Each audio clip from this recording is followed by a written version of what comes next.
E aí, nesse ativismo, assim, Eduardo, nesse momento agora, né, a gente está transitando aí pro final da pandemia, né, e todas essas mudanças que rolaram, né? Qual forma de subversão ou qual forma de ativismo você está sentindo esse chamado para ir atrás agora no pós-pandemia, nos próximos anos aí, olhando todo o teu histórico aí, as coisas que você tem feito, né?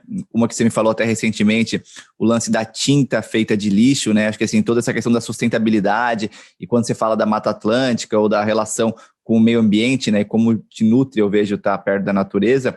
O que você vê aí como formas de ativismo daqui para frente, no seu trabalho e na arte como um todo? Esse termo ativismo, ele surgiu na minha vida de uma maneira bastante natural, porque eu tenho uma formação acadêmica, trabalhei com pintura, continuo trabalhando com pintura até hoje, e depois surgiram as intervenções urbanas que fizeram essa ampliação de ações no espaço público e com várias linguagens. Se você imaginar que eu posso fazer um trânsito livre em várias linguagens tradicionais da arte, como a pintura, a escultura, a fotografia, a performance, a captação em vídeo e depois os trabalhos que ganham uma força audiovisual, se desconectam um pouco da intervenção e eles viram um trabalho em si, né? Tudo isso veio acontecendo e ganhando musculatura durante esses anos de trabalho, em que a pintura foi deixando de ganhar força no meu dia a dia e eu ia para a rua realizar esses projetos em grande escala e que tinham um diálogo maior com a sociedade. Porém, a pandemia tirou o oxigênio de tudo isso.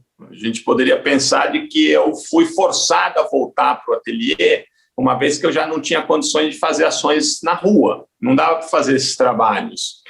Por diversas questões, mas principalmente uma questão de desinteresse de estimular o espaço público como plataforma de trabalho naquela situação em que as pessoas tinham que ficar em casa, isoladas. Para mim foi muito difícil no começo, mas depois eu sou um cara que sempre busca um lado positivo de situações adversas e eu fiz isso com a pandemia. Eu voltei para o ateliê e encontrei de novo a minha matriz criativa, que era a pintura, e essa situação de você estar sozinho, introspectivo, dentro do ateliê. E eu retomei, então, o processo de pintura e de alguns trabalhos que estavam em pesquisa, mas eu não tinha levado adiante, e durante esse ano agora, de confinamento, eu botei energia nesse tipo de produção. Mas se você pensar de que um artista que começou como pintor, e dentro de um circuito institucional,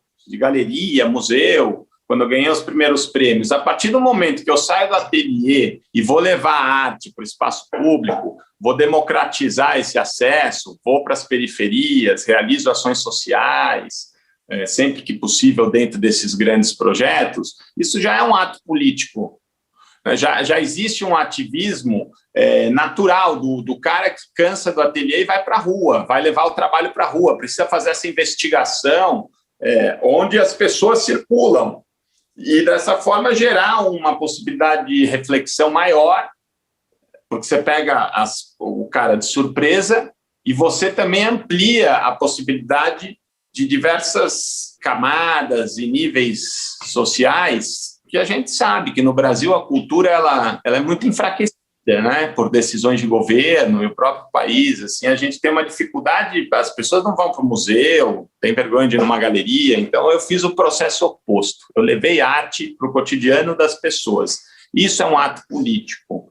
Isso é o que a gente poderia dizer de ativismo. Mas, na essência, hoje o meu trabalho está muito fundamentado nessa distorção que nós criamos com o meio ambiente. A relação do homem ficou muito complexa com o planeta e com o meio ambiente, e eu uso da arte e me interessa, é uma inquietação que eu tenho, muito latente com a minha produção atual, mostrar esse problema. O homem sempre falou da natureza, o artista sempre se inspirou com a natureza para desenvolver os trabalhos ao longo da história da arte. Mas hoje é evidente que a gente tem uma desconexão muito forte e eu uso do meu trabalho para chamar atenção para isso. Por exemplo, agora essa série que eu estou fazendo com as sacolas plásticas, ou as pinturas dos fardos que eu encontrei nas cooperativas. Eu estou sentindo agora um aquecimento de novo e projetos que vão voltar para a rua.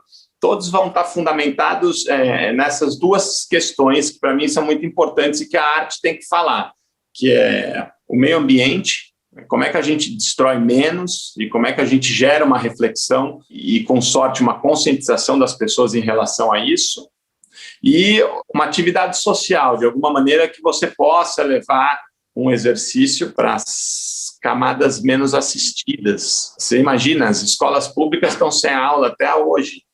Sim. E a gente sabe que essas crianças muitas vezes não têm nenhum computador, né, para fazer aula online.